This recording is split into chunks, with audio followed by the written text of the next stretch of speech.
sở hữu những lợi thế cạnh tranh hấp dẫn. Vị thế của Việt Nam trong chuỗi cung ứng toàn cầu ngày càng được khẳng định. Việt Nam đã và đang trở thành trung tâm sản xuất mới của châu Á, là điểm đến lý tưởng cho các nhà đầu tư mở rộng kinh doanh tại khu vực. Công ty cổ phần Nam Hoàng Việt tự hào là doanh nghiệp uy tín, chuyên nghiệp, hoạt động trong lĩnh vực xây dựng và bất động sản tại Việt Nam. Thương hiệu Nam Hoàng Việt đã khẳng định vị thế vững chắc với hai nhóm sản phẩm chính: khu đô thị, nhà ở và phát triển cụm công nghiệp. Bên cạnh việc xây dựng các dự án hạ tầng hiện đại, Nam Hoàng Việt luôn chú trọng quy hoạch cảnh quan, cây xanh, tạo môi trường sống và làm việc trong lành, gần gũi với thiên nhiên. Với bề dày hơn một thập kỷ phát triển, chúng tôi chuyên cung cấp đất hạ tầng và nhà xưởng cho thuê, cam kết song hành cùng đối tác phát triển bền vững. Tiếp nối những thành công đó, cụm công nghiệp Phú Hộ chính là dự án tiếp theo được Nam Hoàng Việt dành trọn tâm huyết vì sự nghiệp phát triển chung của tỉnh Phú Thọ. Tọa lạc tại vị trí chiến lược của thị xã Phú Thọ, dự án là đầu mối trung chuyển quan trọng giữa vùng đồng bằng Bắc Bộ và các tỉnh miền núi phía Bắc, kết nối thuận tiện với Hà Nội, Hòa Bình, Vĩnh Phúc, Tuyên Quang, Yên Bái và Sơn La, phù hợp cho các doanh nghiệp sản xuất nhập khẩu hàng hóa, nguyên vật liệu trong và ngoài nước. Dự án giáp nút giao IC9 cao tốc Nội Bài, Lào Cai, Quốc lộ 2 và hướng nối ra tuyến cao tốc Phú Thọ, Tuyên Quang. Cách sân bay Nội Bài 77 km, cách trung tâm thủ đô Hà Nội 100 km, tương đương 1 giờ di chuyển.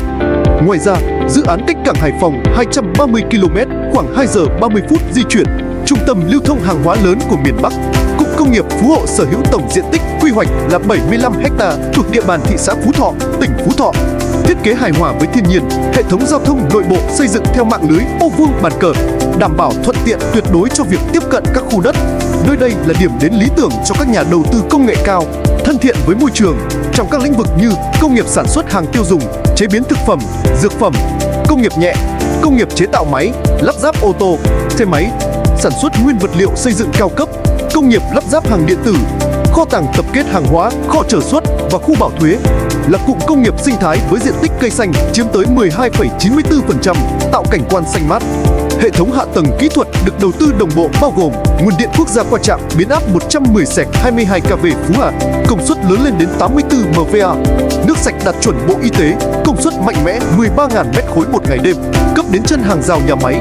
Nhà máy xử lý nước thải tập trung đạt công suất 1.250 m3 một ngày đêm, hệ thống thoát nước mưa và nước thải riêng biệt, hệ thống họng cứu hỏa dọc các tuyến đường, khoảng cách từ 120 m đến 150 m, hệ thống viễn thông, Internet tiêu chuẩn quốc tế.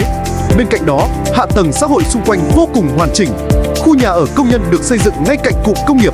Hệ thống y tế tiếp cận nhanh chóng, cách bệnh viện Đa khoa thị xã Phú Thọ chỉ 5 km và cách bệnh viện Đa khoa tỉnh Phú Thọ 20 km.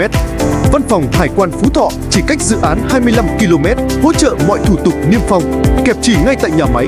Ngoài ra, cụm công nghiệp Phú Hộ còn mang đến chính sách ưu đãi hấp dẫn, thuế suất thuế thu nhập doanh nghiệp 17%, miễn 2 năm đầu và giảm 50% trong 4 năm tiếp theo. Miễn thuế nhập khẩu, máy móc thiết bị tạo tài sản cố định, miễn hoàn toàn thuế chuyển lợi nhuận ra nước ngoài và ưu đãi thuế giá trị gia tăng VAT. Chúng tôi cam kết hướng dẫn và hỗ trợ miễn phí mọi thủ tục hành chính, pháp lý từ trước và sau cấp phép như thủ tục IRC, ERC, đăng ký nhân sự, khắc con dấu, mã số thuế, giúp doanh nghiệp sớm ổn định sản xuất, tầm nhìn, tạo nên ưu thế khác biệt, cam kết dẫn đến thành công bền vững.